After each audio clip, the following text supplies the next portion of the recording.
Suprabhatam. NRPS school की online शिक्षण कक्षाओं में कक्षा 10th के आप सभी विद्यार्थियों का हार्दिक स्वागत है। देखिए प्यारे बच्चों, आज इस लेक्चर में हम पाठ 7 लोकहितम करणीयम गीत के रूप में है। बहुत ही सरल तरल संस्कृत भाषा में लिखा गया है।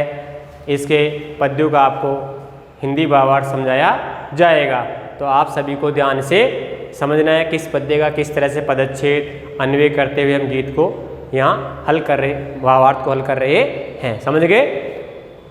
सबसे पहला पद्य है, ये हिंदोल राग में लिखा गया गीत है। किस राग में? हिंदोल, यानी राग होते हैं हिंदोल, ब्रज हैं, ढोलपुरी, ढूंढाड़ी, मारवाड़ी, ये रागों के नाम है। तो हिंदोल राग में लिखा गया है। मनसा सत्तम स्मरणीयम, मनसा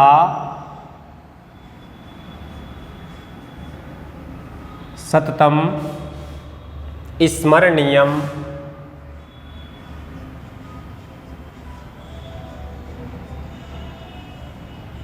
मनसा सत्तम स्मरणीयम, वत्सा सत्तम वदनीयम, वचसा सत्तम वदनीयम।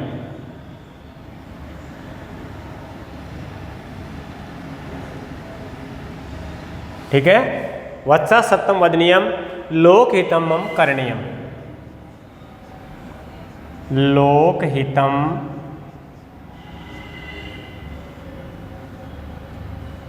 मम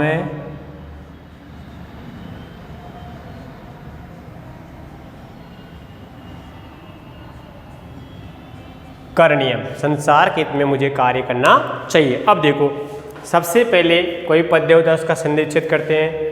देखो, मनसा सत्तम स्मरणीयम, वचसा सततम वदनीयम, लोकहितम मम करणीयम।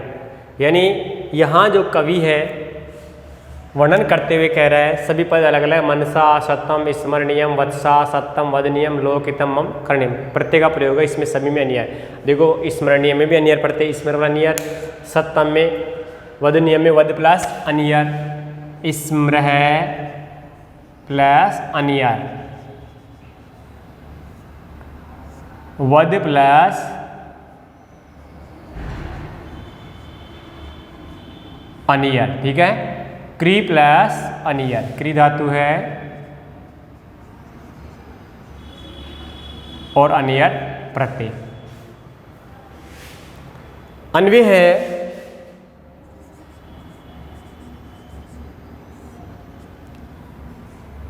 मनसा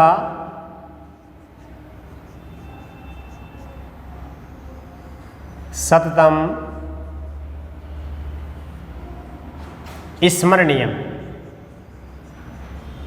मनसा सत्तम स्मरणीयम। ठीक है? यानी वैसे हो जाएगा, वत्सा सत्तम वदनीयम, वचसा सततम वदनीयम, लोकहितम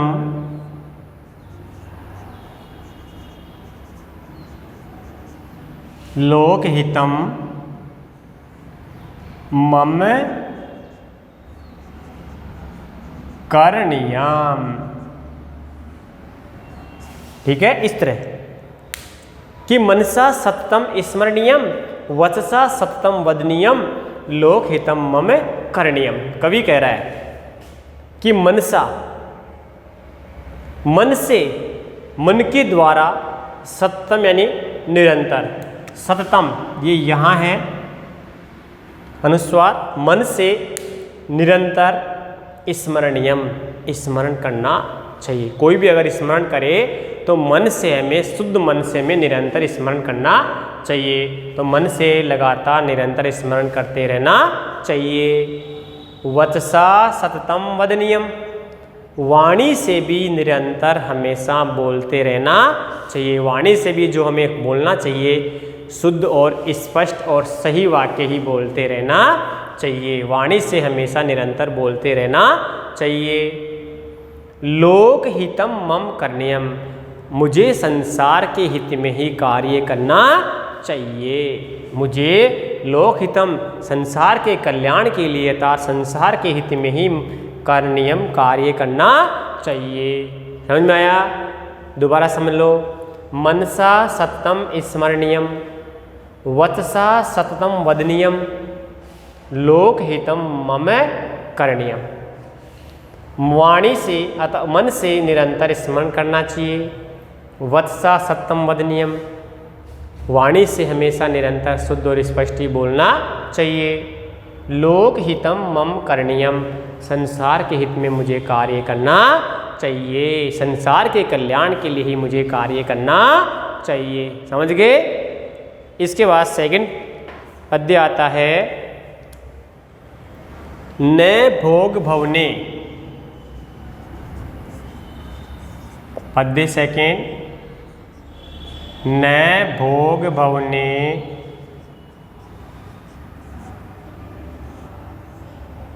न भोग भवने रमणीयम,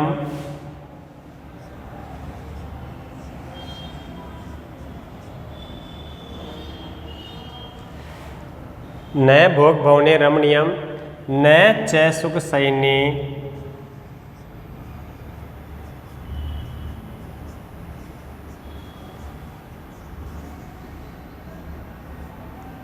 सुख सैने,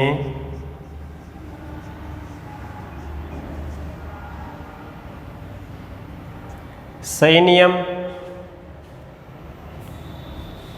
अहर्निशम जागरणीयम।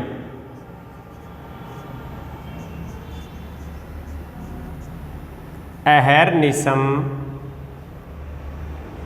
जागरणीयम, ये रहे अहर्निशम जागरणीयम। लोकहितम मम करणीयम, लोकहितम मम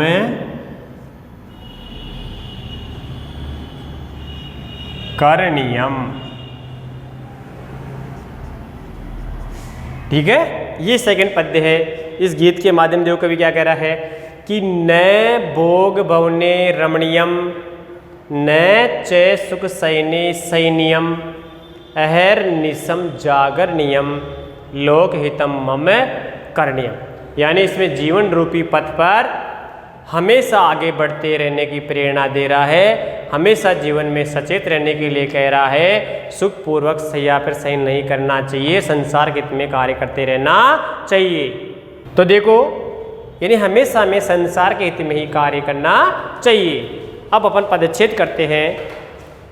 कोई मिला हुआ पद हो उसको अलग करेंगे, जैसे कोई संधियुक्त आ जाए। देखो, न भोग भवने रमणीयम, ये तो देखो रम प्लस अनियर प्रत्यय से युक्त हो गया। रम धन अनियर, रम धातु है, अनियर प्रत्यय। ठीक है। न च सुख सैने सैन्यम, इसमें सी धातु है और अनियर प्रत्यय। सी धातु अनियर, सी यानी सोने के अर्थ में आती है। अहर्निशम जागरणीयम, जागरी धातु और अनियर।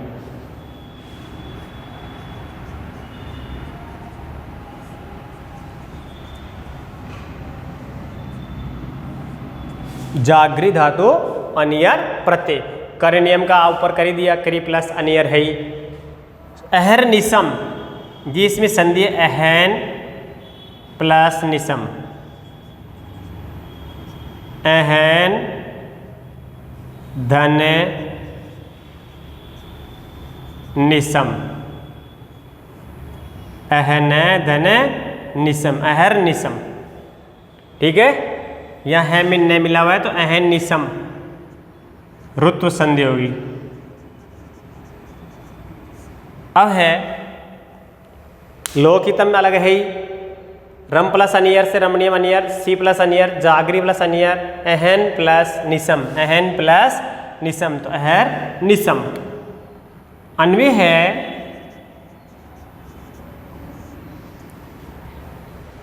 कि मया है ना मुझे, अर्थात मम अहम यानी मैं, या मया यानी मेरे द्वारा, न भोग भवने रमणीयम मुझे भौतिक संसार में भ्रमण नहीं करना चाहिए। अर्थात कवि कथयति यत्, कवि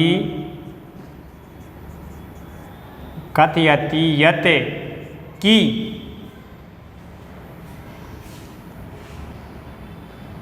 मया भोग भवने न रमणीयम, भोग भवने न रमणीयम।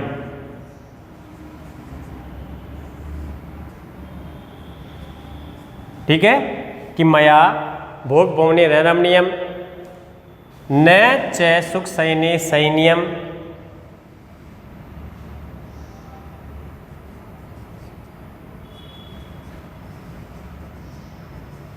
सुख शयने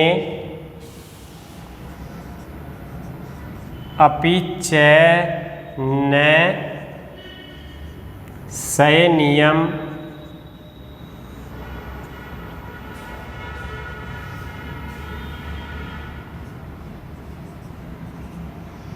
अहर्निशम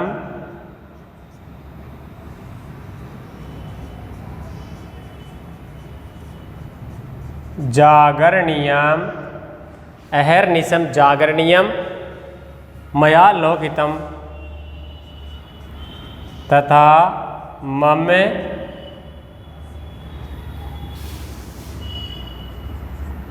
लोकहितम, फिर आ जाएगा लोकहितम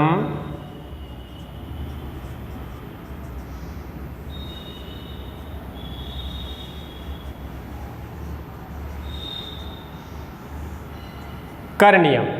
अब देखो ये हो गया अन्वय। कवि कथयति, कवि ही विषय लगा दो, कवि कथयति यानी इस गीत के माध्यम से कवि कह रहा है यत् की मया भोग भवने न रमणीयम सुख सहिने अपि च न सहिनियम अहर्निशम जागरणीयम तथा मम लोकहितम करणीयम, लोकहितम करणीयम। यानी इसमें कह रहा है भाई हमें संसार के भौतिक विलास के साधनों में युक्त नहीं होना चाहिए, हैं, मुझे सुखपूर्वक महलों में निवास नहीं करना चाहिए, मुझे दिन रात जागृत रहना चाहिए, मुझे सचेत रहना चाहिए, एकदम कहते हैं खूंटी टांग के सो जाना, मतलब कोई परवाह नहीं है, ऐसा निद्रा भी में नहीं लेनी चाहिए, मुझे संसार कल्याण के बारे में कार्य करना चाहिए, ये बता रहा है इसमें। तो देखो कवि कथयति यत् यानी इस गीत के माध्यम से कवि कह रहा है कि मया मेरे द्वारा, अर्थात मुझे भोग भवने न रमणीयम इस भौतिक संसार में सभी प्रकार के सुख साधनों के साथ भ्रमण नहीं करना चाहिए, मुझे इस भौतिक संसार में भ्रमण नहीं करना चाहिए। सुख शयने न अपि च न शयनम और सुखदायी शैया पर भी हमें शयन नहीं करना चाहिए, मुझे संसार के लोगों का भी ध्यान रखना चाहिए कि मेरे जो भाई बंधु है वो किस प्रकार से है, उन्हें खाना भी मिल रहा है नहीं मिल रहा, वो सुख से भी सो रहे हैं नहीं सो रहे हैं, इस प्रकार की सोच हमें रखनी चाहिए, परोपकार की भावना भी हमें रखनी चाहिए, ये कहना चाह रहा है। तो सुख शयने अपि च न शयनीयम सुखदायी अतः सुखदायी शैया पर भी शयन नहीं करना चाहिए। अगर हम सुखदायी शैया पे सो गए तो हमें तो फिर नींद गहरी आ जाएगी, कुछ संसार में किसी को कष्ट हो गया, कुछ परिस्थिति आ गई तो हम कैसे सचेत होंगे, नहीं हो सकते हैं ना। इसलिए कह रहा है भाई सुख शयने अपि न शयनम सुखदायी शैया पर भी शयन नहीं करना चाहिए। अहर्निशम जागरणीयम दिन रात हमें जागृत रहना चाहिए। तथा मम लोकहितम करणीयम तथा मुझे संसार के हित में कार्य करना चाहिए। समझ में आया? अब दोबारा समझ लो, यानी इसमें कवि कह रहा है, कवि कथयति यत् कवि कहता है यत् की मया भोग भवने न रमणीयम मुझे इस भौतिक संसार के अंदर रमण नहीं करना चाहिए अर्थात भ्रमण नहीं करना चाहिए। सुख शयने अपि च न शयनीयम सुखदायी शैया पर भी शयन नहीं करना चाहिए। अहर्निशम जागरणीयम दिन रात हमें सावचेत रहकर जागृत रहना चाहिए। तथा मम लोकहितम करणीयम मुझे संसार के कल्याण के लिए ही कार्य करना चाहिए। समझ गए प्यारे बच्चों? तो दोनों पद्य समझ में आ गए। अब अगले चलते हैं, तो दोनों पद्यों का आप इन दोनों गीतों का गीत के जो पद्य हैं इनका आप हिंदी भावार्थ करोगे। अन्वय आपके सामने करे दिया। प्रत्यय और संधि वाले शब्द जो आए वो मैंने कर दिए। संधि के इसमें दो ही शब्द आगे आएंगे, अहन प्लस निसम का ऋतु कराता है। अगर विसर्ग नहीं लगाते तो अहन प्लस निसम भी होता है, इसका ऐसे समझ गए, तो ये आप उतार लेंगे।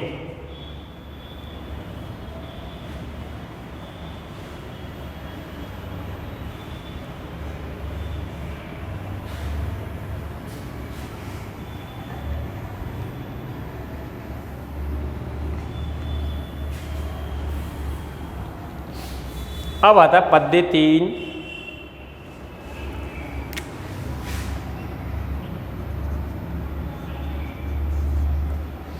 अब देखो तीसरे में क्या वर्णन कर रहा है, न जातु दुखम गणनीयम,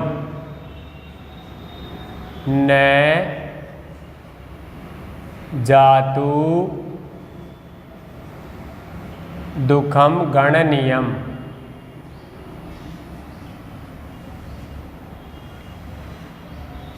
न जातो दुखम गणनीयम, न च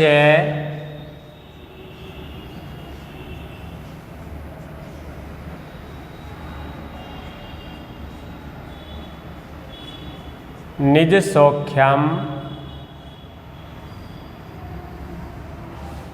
न च निज सौख्यम मननीयम।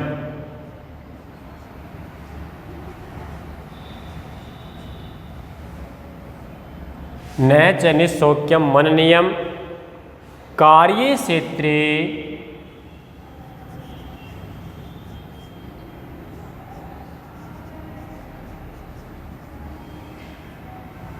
कार्ये क्षेत्रे त्वरणीयम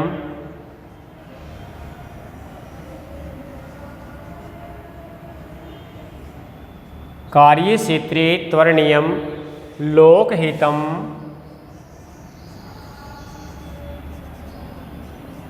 लोकहितम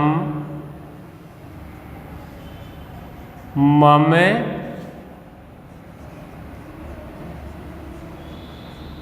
करणीयम। लोकहितम मम करणीयम।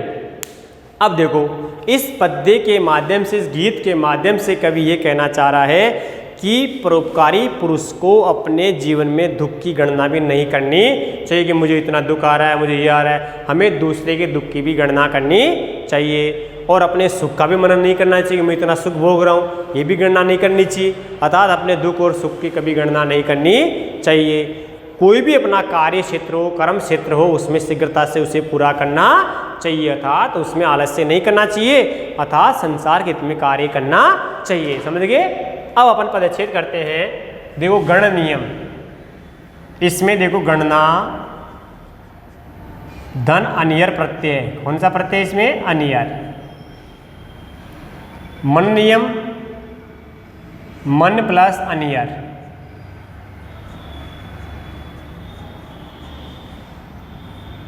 मन धन अनियर, ठीक है। त्वर नियम त्वर प्लस अनियर,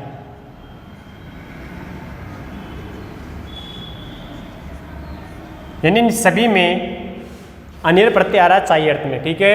कार्य से त्वरण लोकितम मम त्रणीयम, और सभी बाकी शब्द अलग अलग है। न जातु दुखम गणनीयम, न च निज सौख्यम मननीयम, कार्ये क्षेत्रे त्वरणीयम लोकहितम मम करणीयम। अब अन्वय करते हैं।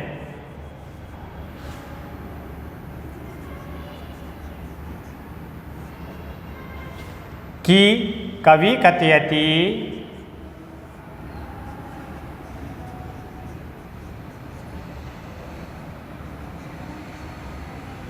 यत्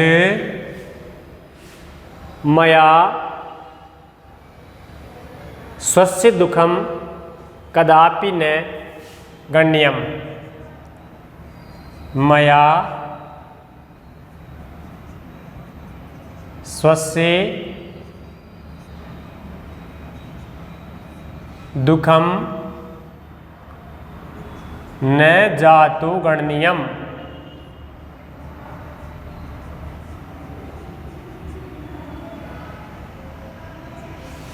ठीक है।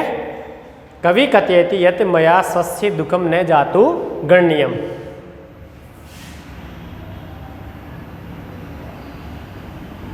निज सौख्यम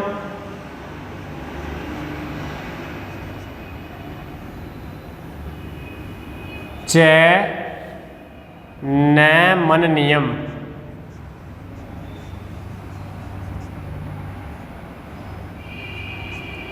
निज सौख्यम न च मन्नियम तथा कार्यक्षेत्रे तथा स्वकार्यक्षेत्रे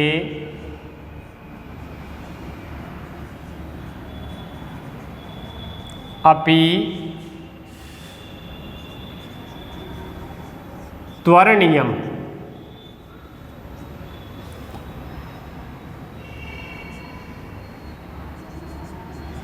अतएव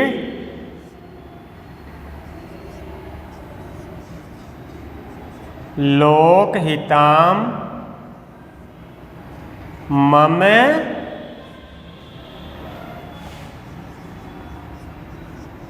करणीयम। लोकहितम मम करणीयम। ये देखो, कवि कथयति यत् मया स्वस्य दुःखम न जातु गणनीयम। जातु शब्द जो अव्यय है इसका मतलब होता है कदापि के समानार्थक कभी भी। तो कवि कथयति यत् मया स्वस्य दुःखम न जातु गणनीयम निज सौख्यम न च, यह हलंत लगा देना, निज सौख्यम न च न मन्नीयम तथा स्वकार्य क्षेत्रे अपि त्वरणीयम अतएव लोकहितम मम करणीयम। कवि कह रहा है, कवि कथयति, कवि कहता है यत् की, इस गीत के माध्यम से, इस गीत के पद्य के माध्यम से कवि ये वर्णन कर रहा है, अर्थात ये कहता है यत् की मया, मेरे द्वारा, अर्थात मुझको, स्वस्य दुखम न जातु गण्य, मेरे दुख की, मेरे जीवन में मेरे दुख की जातु कभी भी न गणनीयम, गणना नहीं करनी चाहिए कि मैं ये कष्ट भोग रहा हूँ, मुझे ये हो रहा है, अर्थात अपने दुख की गणना कभी नहीं करनी चाहिए। न निज सौख्यम च न मन्यम, और अपने खुद के सुख का भी मनन नहीं करना चाहिए, अपने सुख की भी मनन चिंतन नहीं करना चाहिए। तथा स्वकार्य क्षेत्रे अपि, तथा अपने कार्य के क्षेत्र में भी त्वरणीयम, शीघ्रता से दिखानी चाहिए, तथा अपने कार्य के क्षेत्र में भी शीघ्रता करनी चाहिए। अतएव लोकहितम मम करणीयम, इसलिए संसार के हित में मुझे कार्य करना चाहिए, संसार के कल्याण के लिए मुझे कार्य करना चाहिए। समझ गए बच्चों?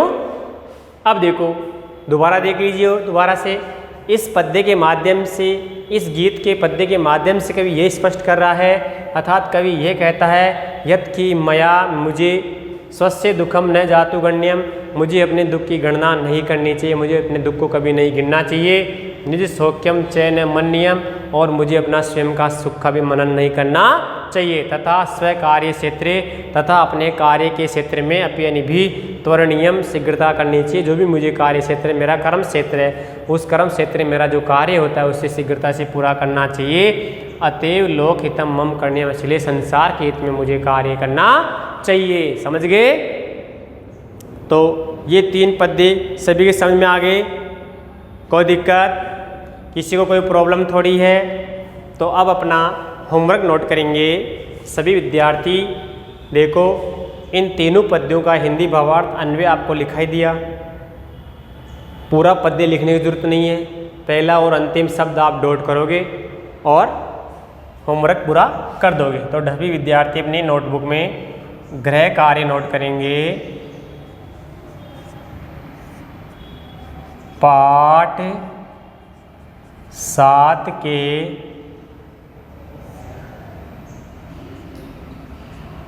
पद्य 1, 2, 3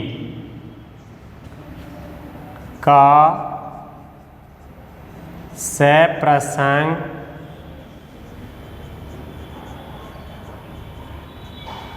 अन्वय सहित हिंदी भावार्थ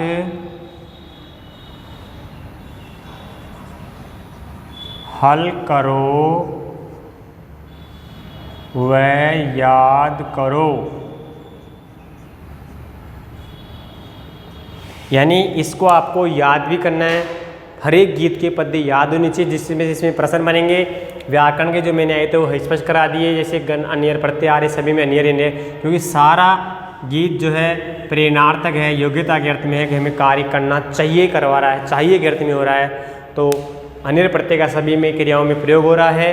तो गुरु कराय में नोट करो नोटबुक में, पाठ 7 के पद्य 1, 2 और ये तीसरा प्रसंग। प्रसंग का मतलब आपको पहले बता चुका हूँ कि किस पुस्तक के किस पाठ से लिया गया है और उस पद्य में क्या वर्णन करना चाहता है। तो इस पद्य में क्या वर्णन कर रहा है, हर एक गीत के पद्य में वो आप प्रसंग लिखोगे एक एक लाइन का, उसके बाद पूरा पद्य लिखने की जरूरत नहीं है। फिर कर रहा हूँ पहला और अंतिम सब नोट करके आपको प्रसंग अन्वय लिखाई दिया, ब्लैक बोर्ड से अन्वय देख लेना। और हिंदी अर्थ आपको मैंने 2-2 बार समझा दिया, आपको हिंदी अर्थ पूरा करना है और याद भी करना है। काम सफाई से सुंदरता से ही करोगे जैसा पहले करते आ रहे थे। घास नहीं काटनी है, सीरियसली काम करना है सुंदर लेख में, क्योंकि एक बार लेख बिगड़ गए तो लेख कभी नहीं सुधरते हैं, इसलिए लेख नहीं बिगाड़ने, काम सटीक और सुंदर ही होना चाहिए। थैंक यू, धन्यवाद।